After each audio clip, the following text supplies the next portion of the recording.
So మొత్తానికి west side మన పాకిస్తాన్ కావచ్చు, ఎంత ఏరియా మన అఖండ భారతంలోని పార్ట్స్ అన్నీ కూడా ఈరోజు రగిలిపోతున్నాయి అంతే కదా. ఆఫ్ఘనిస్తాన్ కావచ్చు, లేకపోతే బలూచిస్తాన్ కావచ్చు, ఇదంతా మన నేబర్హుడ్ లో ఈరోజు ఒక మనం ఓటింగ్ పెట్టి ఎంతమంది భారతదేశాన్ని ప్రేమిస్తారు అని మనం ఓటింగ్ వేస్తే ఈ యొక్క ఓట్ తర్వాత నంబర్ 1 పొజిషన్ లో ఆఫ్ఘనిస్తాన్ ఉంటుంది. మనకు భూటాన్ కాదు, నేపాల్ కాదు, శ్రీలంక కాదు, ఫస్ట్ ఆఫ్ఘనిస్తాన్ ఉంటుంది. కరెక్ట్.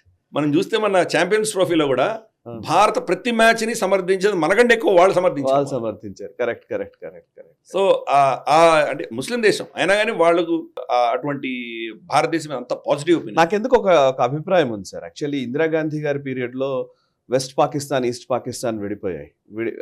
ఆపరేషన్ మనమే చేసింది.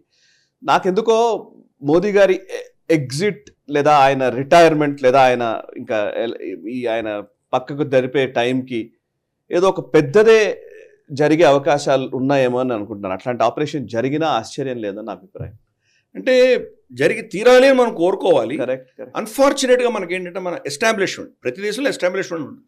మన దేశంలో ఎస్టాబ్లిష్మెంట్ వేరేలాగా ఆలోచన చేస్తుంది. ఫర్ ఇన్స్టెన్స్ POJK కావచ్చు, లేదా గిల్గిట్ బాల్తిస్తాన్ కావచ్చు, మనం వెనక్కి తీసుకోకూడదు అని వాళ్ళు అనుకుంటున్నారు. పబ్లిక్గా మినిస్టర్స్ ఇచ్చే స్టేట్మెంట్ ఒకటి. మొన్ననే జయశంకర్ గారు కూడా ఇచ్చారు కదా అక్కడ మ్యూనిక్ డైలాగ్ లో. ఏం చెప్పారు? కాశ్మీర్లో ఏం డిస్ప్యూట్ లేదు, ఇల్లీగల్గా ఆక్యుపై చేసి మా దగ్గర ఎప్పుడు వస్తుందో అప్పుడు సమస్యకు పరిష్కారం వస్తుందని చెప్పారు. ఇవన్నీ కూడా కన్సిస్టెంట్గా మనం పొలిటికల్ లెవెల్లో మనం మెసేజ్ ఇస్తున్నాం, కానీ మన అడ్మినిస్ట్రేటివ్ లెవెల్లో తీసుకోవడానికి సిద్ధంగా లేవు. ఎందుకు? ఫర్ ఇన్స్టెన్స్ మనకు బాలాకోట్ స్ట్రైక్ తర్వాత వాళ్ళు మన మీద దాడి చేసినప్పుడు మనకు తెలుసు అభినందన్ వర్ధమాన్ గారు దొరికిపోయారు. అభినందన్ వర్ధమాన్ F-16 ఫైటర్ జెట్ని అయితే ఆయన షూట్ చేసేసారో ఆ పైలట్ కింద పడంగానే అతన్ని రాళ్లతో కొట్టి చంపారు లోకల్. ఎక్కడ? POJKలో. ఎందుకు చంపారు? ఇతను భారతీయ పైలట్ అనుకుని చంపారు. అంటే ఏ ప్రాంతము ఏ ప్రజలైతే మనవాళ్ళు అని మనం అంటున్నామో వాళ్ళు భారతదేశానికి వ్యతిరేకంగా చంపారు. కాబట్టి రేపు రోజు వాళ్ళని తీసుకునే పరిస్థితి ఏంటి మనకు? అందుకని అక్కర్లేదు అంటున్నారు. కానీ మనకు గవర్నమెంట్ ఆఫ్ మన పార్లమెంట్ రెజల్యూషన్ ఉంది, ఇది ఎప్పుడైనా వెనక్కి తీసుకుంటామని చెప్తున్నాం. మనం ఏం చేయాలి? దానికి జయశంకర్ గారు ఇండికేషన్ ఇచ్చారు, అదే మా చేతిలో వచ్చి పడుతుంది అన్నారు ఆయన. కాబట్టి ఇటువంటి ఆలోచన ఉంది వాళ్ళకి. కానీ రీసెంట్గా కొన్ని మార్పులు నేను చూస్తున్నాను నేను. ఇది మరి ఎటుగా ఏ దిశగా ఇవి మార్పులు చెందుతాయో చూడాలి మనం. మొట్టమొదటిది మనకు చీఫ్ మినిస్టర్ ఆఫ్ మిజోరాం చిన్ ఫ్యాక్షన్స్ ఏవైతే ఉన్నాయో మయన్మార్లో ఉన్నటువంటి వాళ్ళందరినీ పిలిచి ఆయన ఒక మీటింగ్ మనకు ఐజ్వాల్లో పెట్టారు. అవును, పెట్టి వాళ్ళని అందరినీ కూడా ఒక విధమైనటువంటి వాళ్ళలో వాళ్ళ విభేదాలన్నీ కలిపి వాళ్ళని ఒక కూటమిగా తయారు చేశాడు ఆయన. వాళ్ళకు ఆఫర్ కూడా ఇచ్చాడు. గతంలో ఇది మిజోరాంకి సంబంధించిన ప్రాంతమే, అది బ్రిటిష్ వాళ్ళకి గీత కోసి వాళ్ళకి ఇచ్చేశారు, వాళ్ళకి మియన్మార్కి. మళ్ళీ మీరు భారతదేశంలో విలీనం అవ్వండి, మనం ఇక్కడే సురక్షితంగా ఉంటాము అని చెప్పి వాళ్ళకి ఆఫర్ ఇచ్చాడు ఆయన. రెండవది భూటాన్ కూడా మళ్ళీ భారతదేశంలో విలీనం అవుదామని చెప్పి వాళ్ళు ఆలోచన చేస్తున్నట్టు మనకు కొన్ని రిపోర్ట్స్ వస్తున్నాయి. ఎందుకంటే ఈరోజు మోదీ గారు ఉన్నారు, రేపు ఇంకేదో సంకీర్ణ ప్రభుత్వం వస్తే కనుక చైనా ఓవర్ నైట్ రాత్రి వాళ్ళు సైన్యం తీసుకొచ్చి లోపల భూటాన్లో దించేస్తే ఎవరు దానికి రక్షించలేరు. కరెక్ట్. భారతదేశం అప్పుడు రెస్పాండ్ అవ్వకపోవచ్చు. అందుకనే భారతదేశంలో విలీనం అయిపోయామంటే మనకు ఆటోమేటిక్గా రక్షించాల్సి వస్తుంది వాళ్ళు. సిక్కిం ఎలాగైతే 1975 అలా మనం కూడా అవుదాము, కొన్ని కండిషన్స్ పెట్టి అవుదాం, మన స్వతంత్ర పరిస్థితిని మనం ఎలాగో మెయింటైన్ చేసుకుంటూ భారతదేశానికి మనం అనుసంధానం చేద్దామని ఒక ఆలోచన వాళ్ళలో కూడా ఉన్నట్టు మనకు తెలుస్తుంది.